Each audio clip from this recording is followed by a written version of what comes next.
Hoeveel dagen nog tot aan carnaval?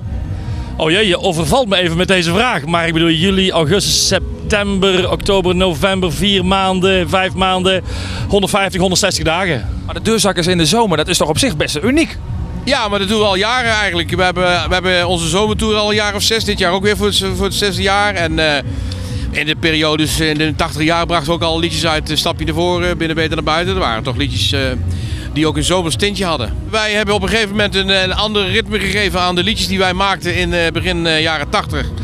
En dat was een beetje gewoon een andere muziekdreunronde dan de bekende 3/6/8 maat.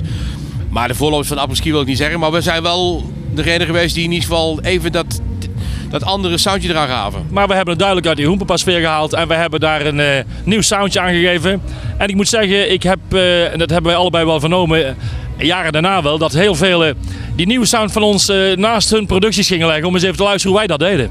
We zijn druk aan het nadenken, maar we willen in ieder geval, laat ik het zo zeggen, proberen om weer net even datgene eraan te geven wat nog niet gebeurd is. Oftewel, we zijn aan het nadenken over een ander soundje wat dan weer nieuw zou moeten zijn.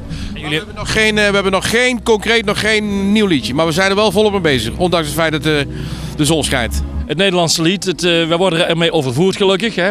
En mensen zitten erop te wachten. Maar dat wil wel zeggen dat je tussen al die grote groep artiesten net even extra moet gaan zijn. Net even dat ding moet doen om op te vallen en om eruit te springen.